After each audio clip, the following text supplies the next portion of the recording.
Perfect. Thanks, Kelly. So I've met a few of you, but in case you don't know, my name is Kelly, Kelly Gately, one of two Kellys on our team. I am our coach development coordinator in New England, so I'm in charge of a lot of our coaching initiatives and education. I am normally located in Rhode Island, but today I am in New York City for the Open and attending a PTRW conference. So that's why I have a bit of a strange background today. And I'm super excited. So the goal of this kind of conversation is to talk about how to create a positive coaching environment. And we have two coaches here today who are kind of going to act as like our resource, and they're very experienced and they'll kind of be our facilitators. But I also want all of the attendees to feel comfortable chiming in if you have ideas, if you have suggestions, or if you have questions too. Please feel free to ask myself, Kelly, and Mitch. You can come off mute, raise your hand, or you can put them in the chat too if that's easier. So I'll just introduce, so we have Kelly Day with us. Kelly also works at our New England office, and we have Mitch Case as well, who helps serve on our coaches commission. So thank you so much, guys, for joining today. And Mitch, if you want to maybe kick us off and give us a little introduction in your coaching background. Sure. Thanks, Kelly. Good morning, everybody. My name is Mitch Case. I wear a couple of different hats in the industry. Classic to New England. I'm pretty seasonal depending on the time of year.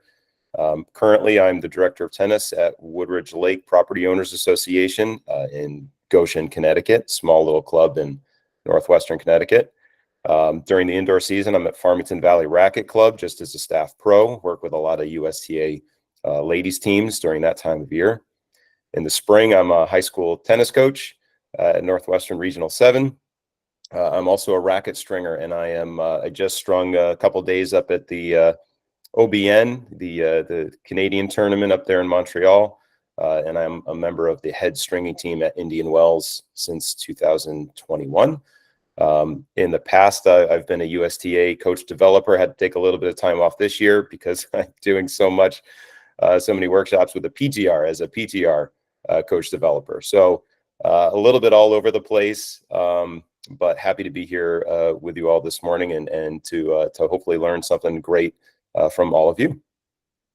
Awesome. Thanks, Mitch. And Kelly, if you want to give a little introduction too, that'd be awesome. Sure. I'll come off camera real quick. I'm at the Intercontinental in New York, and I was hoping to have some players walk behind us and be like, hey, look, over there, there's... I don't see anyone yet, but the Wi-Fi here is a little bit crazy, so I'm actually going to go off camera, but I just wanted to be able to allow you to see this, and then if we ever see each other in person, then I will kind of know what you guys look like. But my name is Kelly. I work at the USTA now, going on almost 3 years. I've been a PG pro in clubs in Eastern Massachusetts. Like Mitch, I wear a bunch of different hats as well. I do not string, however, so any stringing questions can go to him.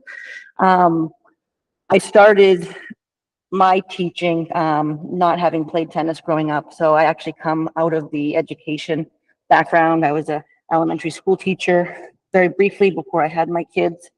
I was a college softball player, and then just got into tennis because I just was looking for another sport to, become involved with. And then, as you know, you catch that tennis bug. And then it just grew from there. Played a lot of women's and mixed doubles nationally in tournaments. It's just great competition for me.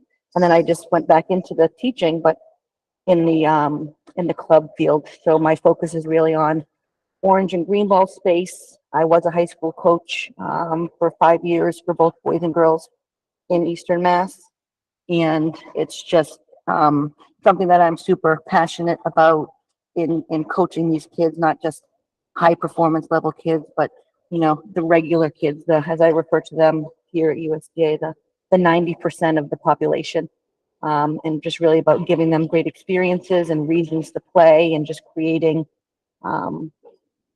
just that culture that keeps them together, that will form lifelong friendships with each other. So my hope for this particular conversation is hopefully a lot of questions and answers, because I'd love to also learn from you guys what works in your area, and just some of the things that you all do, because I think we can certainly all learn from each other. And I'm excited to be here. Awesome. Thanks, Kelly, for that introduction. And to try to get our conversation going a little bit, I guess, Mitch, we can kind of go back to you since it's our flow. If each of you could just kind of start our conversation off with talking about how each of you approach building a positive coaching environment, either with your athletes or with colleagues or both. I think it'd be a great way to kind of get some ideas going.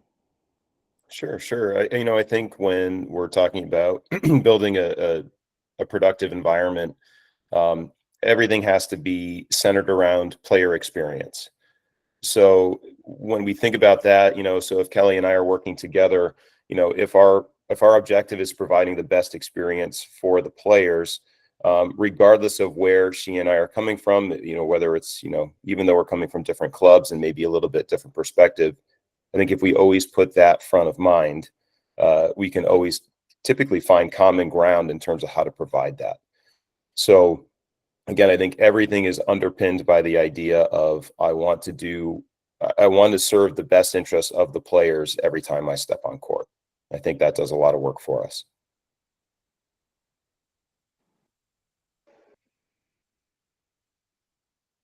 I just wasn't sure if you were paused or not. I think that's great. And I agree with Mitch. Something that I look at, I've been at 3 clubs, about 5 years each. And as I enter the new club space, the first thing I really am looking at is what is their culture? And how are we going to get these kids, training with each other? Again, not having come from the tennis background growing up, tennis for me has never been an individual sport. It's always been a team-based, you're training with your team, you're learning how to get better off of each other, you're trying to make each other better, so really trying to get that culture for them to recognize that they are all here for each other. Helps, I think, when they're in their individual matches, when they see their teammates on the sidelines cheering for them, or even when they're playing against their training partners, I think they learn how to respect a lot of the game, each other, themselves, to really bring out their best people, right? Not just, we don't want to just train and make these amazing tennis players. We want to make sure that they're great people. And even if they want to train to be I just want to have fun playing tennis kind of player, we need to remember that there's room in tennis for all of the levels. And some people don't want to be world number one. That's not their goal. It's just, I like to go out there and exercise. I like to go out there and be with my friends. Or, this is really something that I want to be extra competitive in. How can I get even better to that next level? But I think it's really about the culture that you help grow around the players that you're working with. Nice. That's really cool. I like that kind of each of you talked about, keeping it player centered, kind of keeps the best interest of the player at heart and maybe what they are looking for. I will give a chance right now if any other coaches kind of on the call right now want to share maybe what they do to build a positive coaching environment, either with your athletes or your colleagues. No pressure either. You can always submit it in the chat.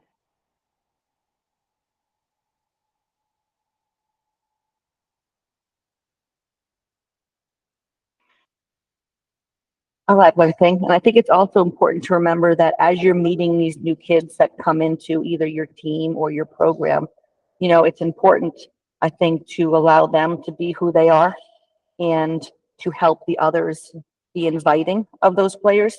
You have some kids that you work with that are very outgoing and inviting. What I typically do is I find someone to be their buddy, to just make sure they're comfortable. I'll ask them, can you please just make sure that you're warming up with them? Please choose them first in, some of the team drills that we're doing so that they just feel comfortable, because not everyone is, super outgoing, but they can learn to be. Yeah, and if I could add to that too, Kelly, I think a lot of what we need to do as coaches in terms of, especially again, in growing the game, if we're really trying to provide a great player experience so that players can see, why tennis is such an amazing sport and what it can add to their lives. A lot of it's going to come down to creating these connections with each other and building community around the sport. So to, very much to Kelly's point, as soon as we start building relationships amongst each other, that really just kind of branches out organically and helps. I think that sense of community helps bring people back week to week to week. So again, whether that's with players, whether that's, coaches amongst colleagues, if we feel like we're part of something bigger than ourselves, it really has a tendency to keep us in that place, which is where we want to be as coaches, growing the sport.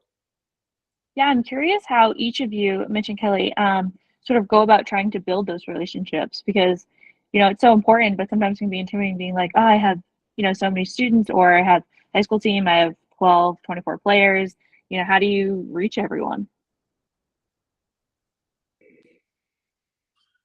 I can go first.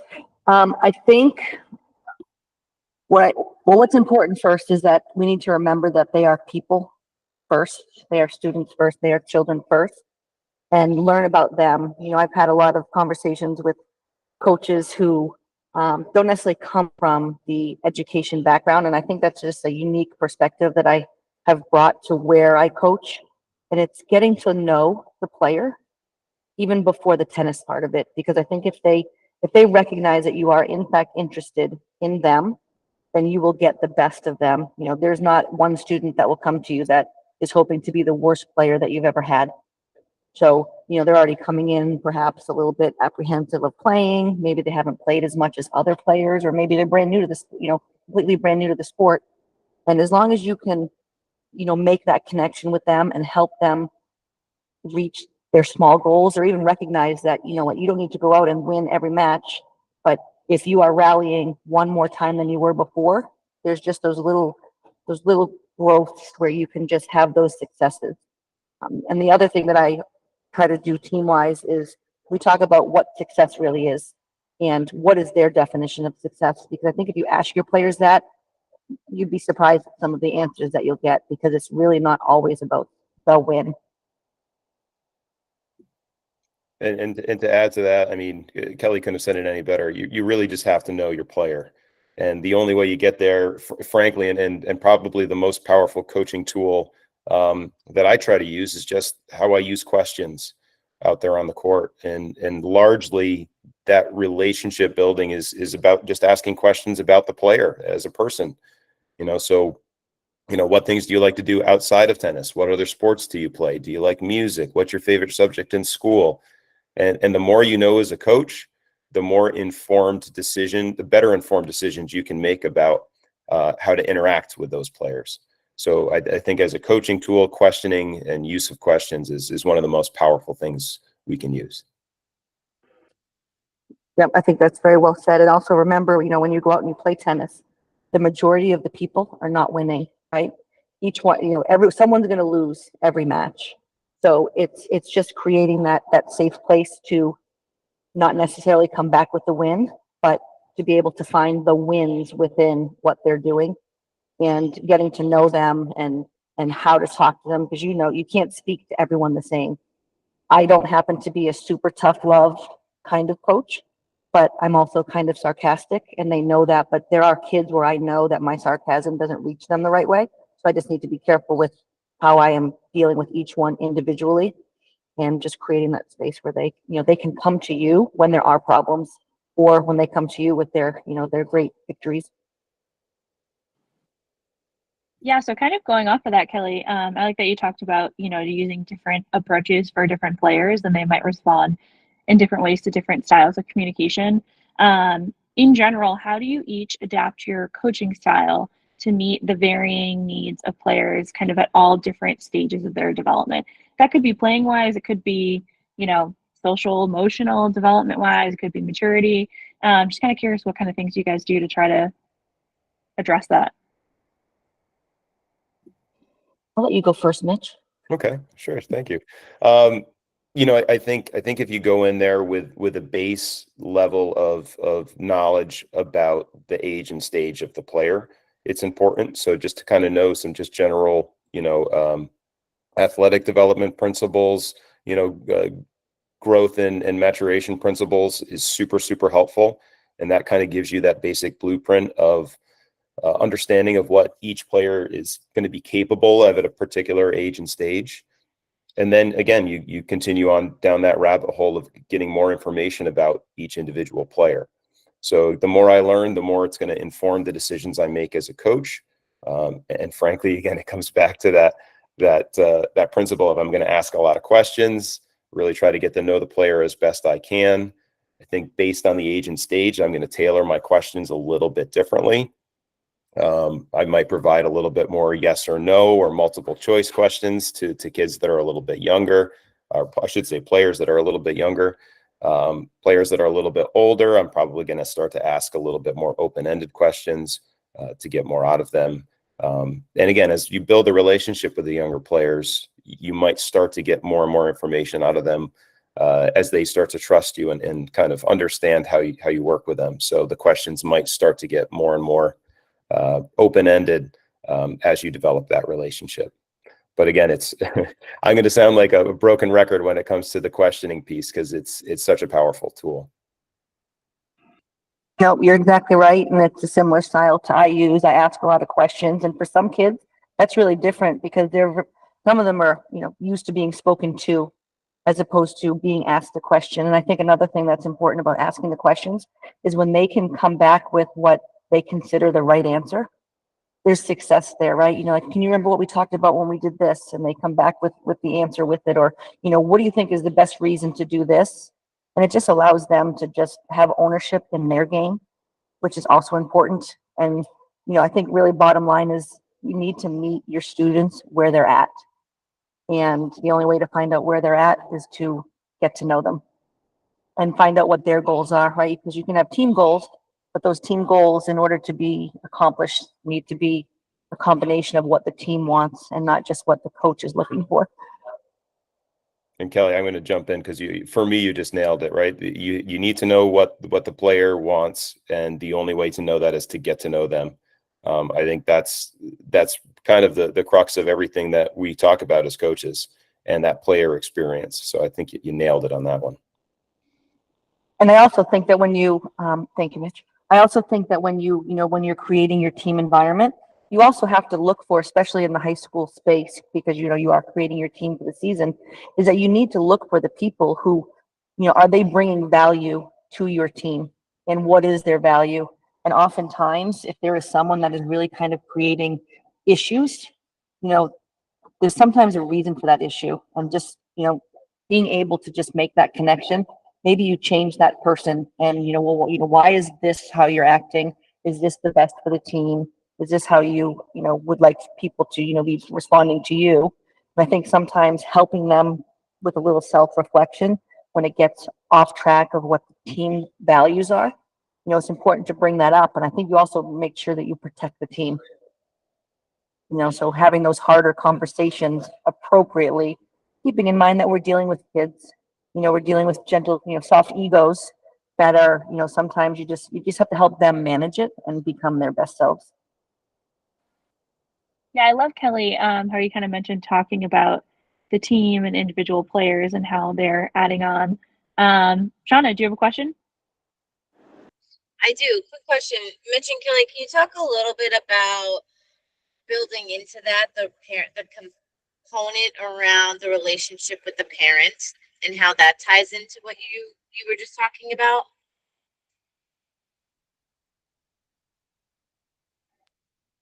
Mitch, you want to go first? Sorry, I just got dropped off the call there for a second, so I missed the first part of Shauna's question. Oh, Mitch, I was just asking if you could talk a little bit about building that relationship with the parent and kind of what that looks like based on what you were just discussing in terms of building that relationship with the player and understanding who they are. Sure. I mean, and I think, again, it continues on to working with the parent. There are a number of coaches that really don't like when, the parents watching the lesson or watching the session, and they feel a little bit, feel like they're being watched or maybe that they're being judged.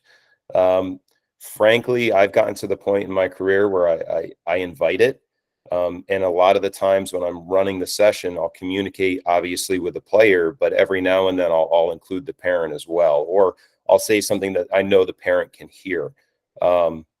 That's maybe not specifically directed to the child. I think a lot of the issues come with parents come from, just kind of not having an alignment with expectations. And sometimes that's just frankly a matter of information. What's going to be appropriate for, a 6, 7, 8-year-old player is not going to be appropriate for a 14, 15, 16-year-old player. So how I interact with them as a coach is going to be very different. How I interact with them and basically the skills that I try to develop with those players can be very different. And as long as I can communicate those issues with the parent, I feel like for the most part, I really haven't had too many, conflicts with parents as a result of that. Once we're aligned, I think again, the big piece there is if you go in with a basic understanding of childhood development. So for example, if you've got a player who could perform very, very well on one week and all of a sudden they look completely uncoordinated the next week, and the parent's like, what's going on? The conversation for me simply becomes, there's a good chance your child is in a growth spurt and, their arms are an inch longer than they were last week. And basically it's like when you're renting a car and you're driving a car that you've never driven before, there's a little bit of a learning curve to figuring that out. They're basically in a completely different machine than they were in last week. And that's hugely challenging for these players, because they go from this 1 week of being super successful to this next week and they've done nothing wrong. In fact, they've probably done everything right. And all of a sudden it feels like a mess. So being able to communicate that both to the player to help them, maintain their confidence and their trust in their abilities, but also being able to communicate that to the parent, I think is incredibly valuable. I completely agree. And I think we also have to remember, or at least this is what I'm telling the parents when I meet with them. So keeping in mind, the different stages. So in the club environment for my younger players, I have real conversations with the parents, usually in front of the kids. And I use my kids as the example before matches. I'll have the kids in front, the parents in the back, and I'll say, who here has never hit the ball out of bounds? And of course, everyone laughs. And then I said, who here needs their parent to tell them every time they make an error on the court? And then the parents kind of laugh in the background and the kids, are also laughing. And then one of my favorite one is who here has a crazy parent? And more often than not, they raise their hand and we kind of giggle that off. But as the kids take the court, I then have a conversation with the parents and just say, they hear you. And then let's just be careful as to what kind of crazy parent you want to be. We want you to be that crazy supportive parent. With a lot of my 12 and unders, I said, you need to remember that these kids do not have an adult brain. Some of the things that you're going to see is because they wanted to try it. And the fact that they were able to try it and fail and still stay out there and continue to try other things means they're learning. In the high school space, the communication there was always about trying to develop the relationship with the player. And if they had questions, they can certainly message me about questions. But if your question is involving playing time for your player or, things that we really want them addressing, I also ask them to have their player be the one to address these things so that we're teaching them how to be the best representative of themselves, the ones who can, I lost my train of thought there, sorry. Just someone who can advocate for themselves, and hopefully they're comfortable enough with their coach to feel that they can do that. I'm just really trying to create this autonomy in their development. There's so many great things you said in there, Kelly, and I'm going to try to keep my thoughts a little bit organized because there are so many good little nuggets buried in there. But I think the one thing that stands out to me too that you were alluding to is this idea of exploration. And giving players a chance to explore different skills and different situations. That to me has become super, super important as a coach.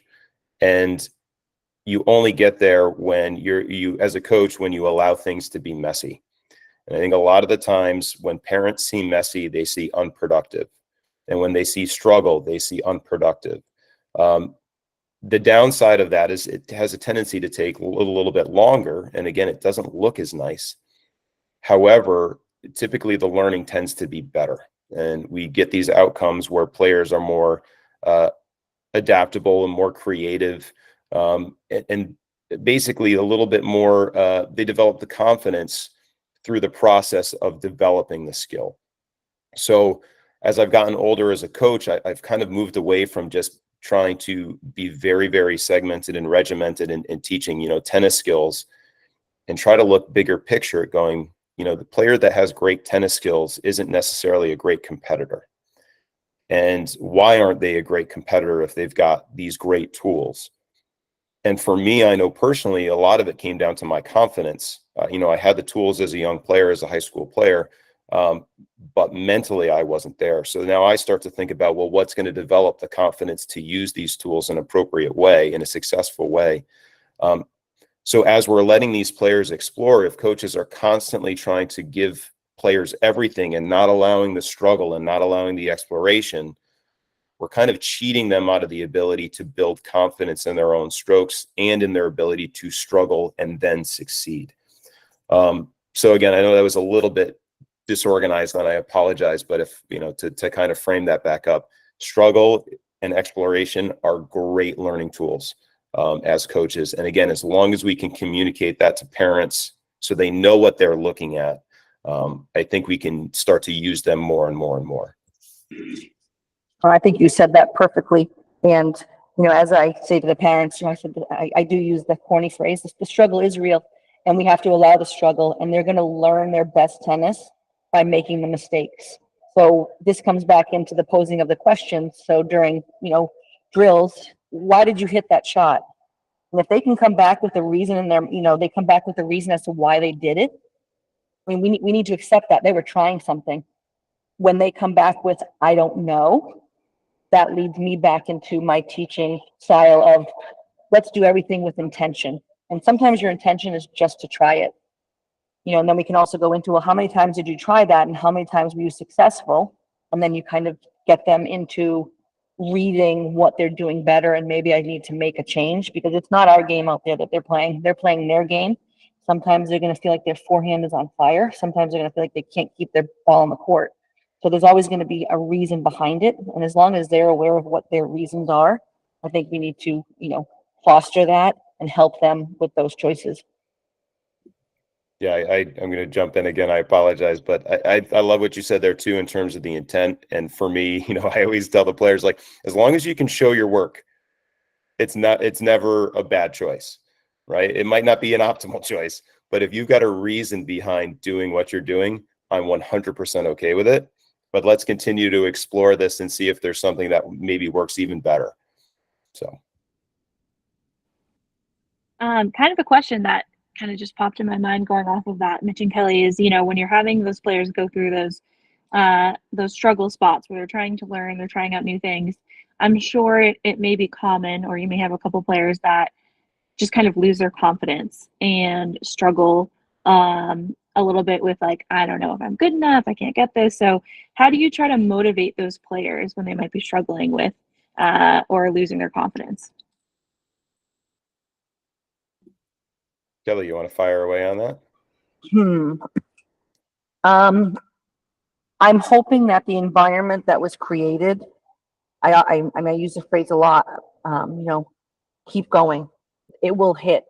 Are you making the right choice? If your choice is right and the shot is missing, keep trying. If the shot was the wrong choice, let's reevaluate and maybe do something different. But I love to bring up, I don't remember what year this stat was given, and it was a big conversation for a bit, but when like Rafa and Roger Federer were the top of their game, and it came out, I asked the kids, what percentage of points and games do you think that Roger Federer won when he was world number one? He's world number one forever. And, some of the kids are like 85 or, 90%. Or I say to them, you think that Roger has never lost a point?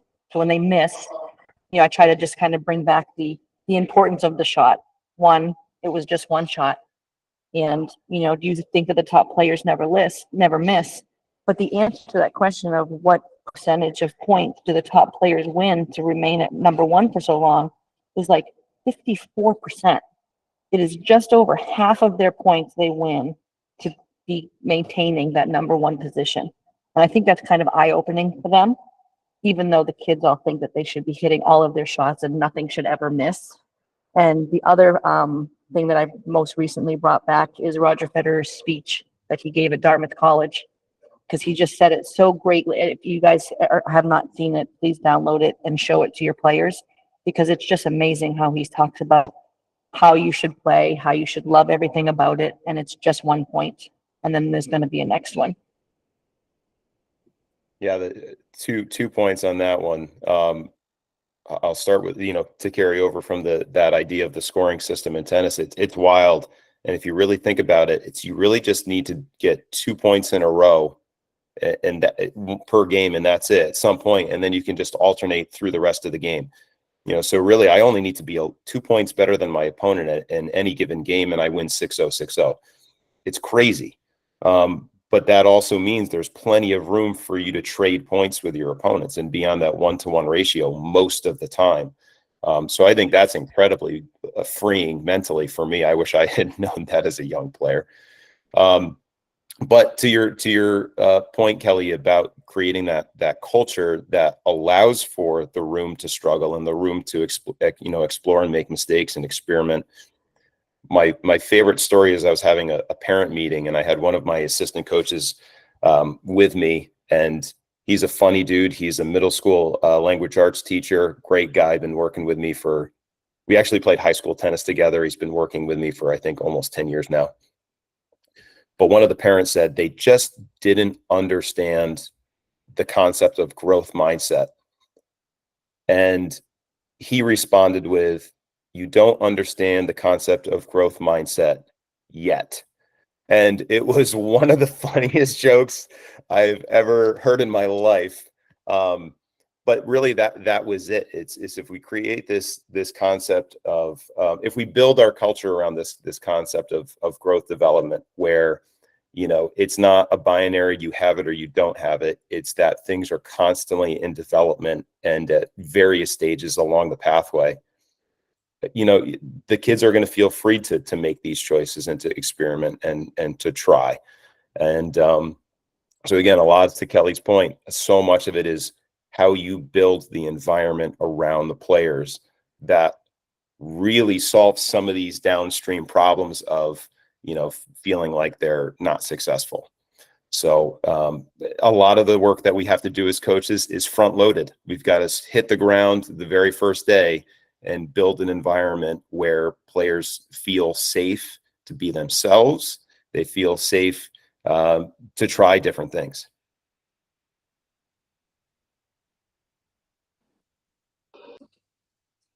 Very cool. Thank you for sharing all of that. So I'm going to change lens a little bit. So I'd love to hear what are some innovative approaches, either yourself, Mitch, or Kelly, that you've tried to try to make practices more engaging and enjoyable for players? That's a very good question, and I don't think I've done anything that's innovative in my career. I think somebody else is smarter than me has probably thought of it first and done it first. What immediately jumps out to me is just allowing the players to lead the way as much as possible. So either giving players choices in terms of what we do, or letting even my high school, captains run the whole practice, giving them ownership, I think is just a super powerful tool. Yeah, I was going to say exactly that, is that, allowing them to be part of the decision. Obviously, sometimes you have to make sure that you're keeping the parameters, or at least make the parameters clear and help them be part of it. I think you also have to recognize, there are times when you need to work on some things. And there are also times where you need to recognize that your kids are not receiving anything technical, or it's not the day to work on that, and just switch it up for them. An example would be during MCAS. I have to change what I'm doing at the club, because I can just tell that the kids their brain is just tired, and it's time to make something just more fun. But you can create games that focus on certain things, and sometimes they don't even know that they're focusing. So I like to sneak in those learning things by setting parameters, but making it game based, so that they're doing what I was hoping to have accomplished so that they can recognize, different patterns, but not making it so technical verbally. I also try to stay away from a lot of technical wording and try to use different ways of trying to get them to do the same thing. For example, when I want them to have higher net clearance, like you need to hit that ball higher over the net. Well, what does that mean? There's 4,000 degrees of higher over the net. So what I'll do, especially with my younger kids, I'll stand in the middle and I said, I want you to hit 1.5 Kellys over the net from the ground. And, they can be 3 courts over and they're hitting the ball into the net. And I'll be like, how far over the net are we supposed to be hitting? And they're like, 1.5 Kellys. So it's just like those silly things that they remember. And they hopefully take me into their matches because I will be their best supporter. And to your MCAT point there too, Kelly, I mean, it's important for us as coaches, especially if we're working with juniors after school. The way the current, school systems typically work is these kids are sitting down for a huge portion of their day and they're inactive for a huge portion of their day. So again, I think a lot of the behavioral issues that we experience as coaches are simply as a result of that. They've got all this pent up energy. Kids are designed to move. So I think kind of working within the scope of understanding that we've got to let these kids burn off some of this energy and play. They really don't want to be, necessarily some of these kids don't want to be taught. They're just there to play. And if we can create activities that do the teaching for us so that the kids can play and, as Kelly said, not just be, well, she didn't say this, but not be assaulted verbally with more and more teaching and more information. I think that's going to, enhance the player experience. Right. And also I know that in the club space specifically, but this has to carry over into the high school, the expectations of parents in every aspect of their child's life. I'd like to think that when they come to tennis, this is their safe space. This is where they can relax. This is where they can make those mistakes, because there are so many out there that as soon as they make a mistake, you can see how rigid they get. And, my response is always like, it's not a big deal. That's why we have this whole bucket of balls and let's try it again. So we just have to remember or know what it's like for each of our players, what they're coming from, what they're going home to, and make sure that, I like to provide the best part of their day when they come to anything that they do with us. It's funny that you say that too, because I try to say that to my high school team. I'm like, I want high school, I want this practice to be the best part of your day. I want this match to be the best part of your day. Because when we think about all the players that choose to participate, like in USTA league competition, for example, they're choosing to participate for a reason, right? And it's because they love the sport, or they love the challenge, or they love the social aspect that they get from it. It's not always about the winning and the losing for everybody. For some it is. But when we watch a lot of these juniors, play, because we're constantly looking at it developmentally, again, in terms of tennis development, not in terms of human development, we don't see all of those little golden gems, all those gems of just excellent moments, where one kid is picking up all the balls really, really quickly to be the most helpful player on the court. One kid is talking, to another kid to try to help them succeed in a game or plan a strategy together. Right. So it's those little things that I think if we don't look through the microscope, if we look through a bigger, wider lens, we can see all of those great moments in the development of these players' lives. And I love excellent moments. And I think also going back to, reaching them where they are, or understanding where they are. There are kids that do not love when you get so excited for them verbally and cheer for them out loud. There are others that just need that more quiet one-on-one. You know what, you did a great job there. Keep doing this. Some of them don't want to hear their name being screamed and yelled. And I think that was something that I had to learn in high school. When I had just one girl in particular, it just made her uncomfortable for people to be yelling her name. So the team kind of learned how to handle being supportive of them, or some people, in their certain situations, they don't want people at the fence looking at them. They want to be kind of left alone, and there are others where you know that just need that extra support. So knowing your players and being able to offer that too, I think is just important to remember.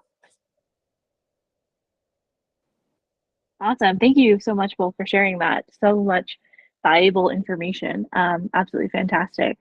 So I think we're going to start to wrap up now since we're hitting almost quarter of.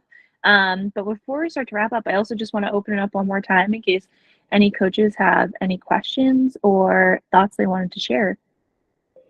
I would love to hear best practices from some of you. Megan, go ahead. And Megan, you're on mute right now too. Okay, thank you for the opportunity. As a high school coach, I have some people who are going to play D1, and I have some people who are just playing in the high school season. And I need more ideas of how to construct a practice to challenge the high level players, but also to address the lower end players, and that I'm one person between 10 players. And have people used ball machines maybe for one individual and rotating down? What are your suggestions?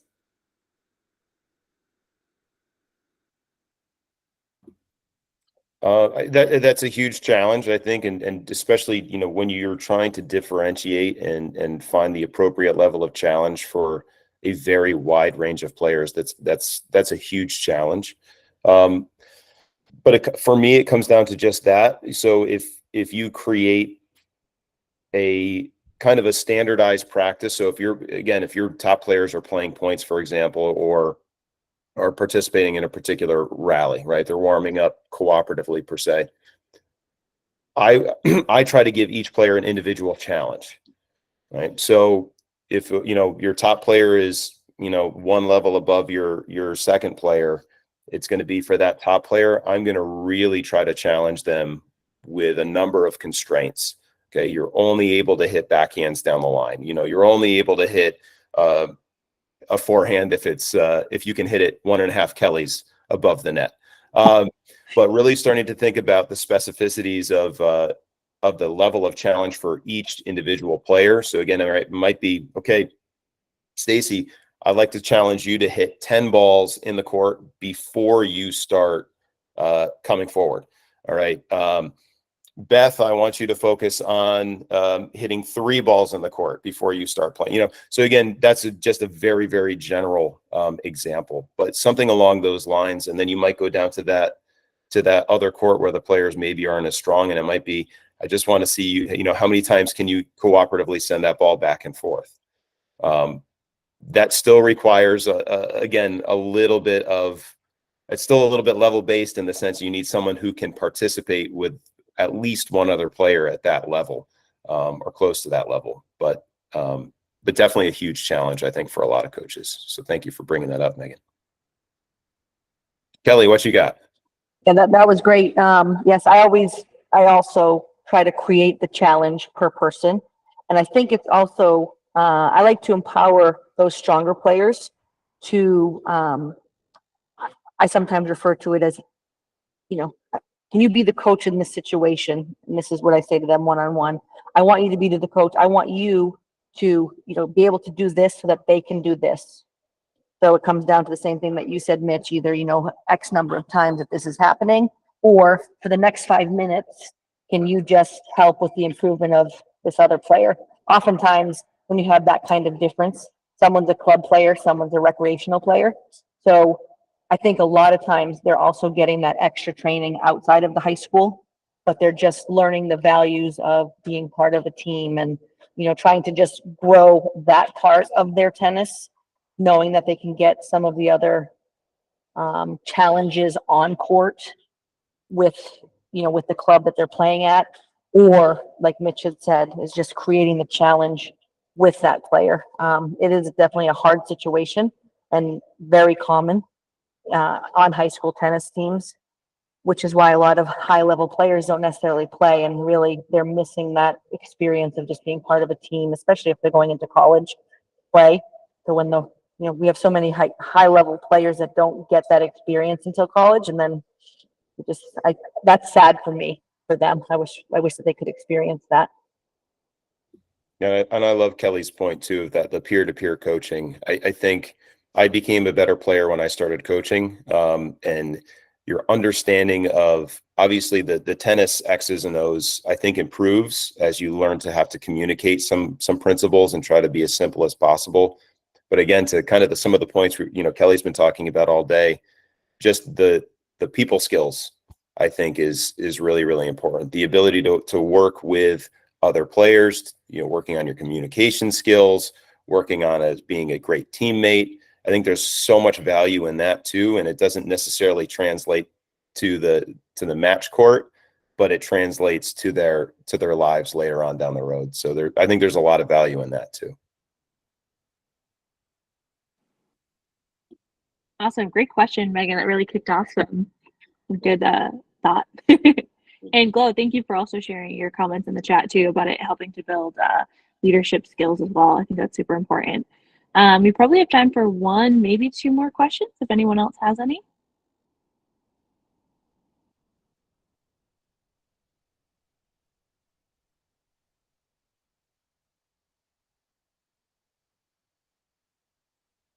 All righty. Okay. Well, thank you all so much for hopping on today. I really appreciate you all taking the time, and thank you so much to Mitch and Kelly also for coming out and just sharing your experiences. Thank you. If any of you are interested in having run some kind of program with your high school kids or kids in the community, we're always looking for locations to either run tournaments for the players in the area or any kind of team building community stuff with your team. I'm certainly happy to have a conversation about it to see if we can just get your kids more involved with the players around them, so that hopefully before, when they were younger, that they were looking up to the players that you currently, that have moved on. And if anybody's headed to the Open today, I'll be there too. So I'll keep my eyes peeled for you. Let me know where you are. We might be there. Fantastic. And I will also send Kelly and Mitch, if that's okay, your email in our follow-up of the attendees in case anyone wants to reach out specifically about anything. Please do. Sure thing. All right. Thank you so much, everyone. Enjoy the rest of your day. What a great start to Tuesday. That was great. Thank you. Everybody. Thank you. Bye. Bye.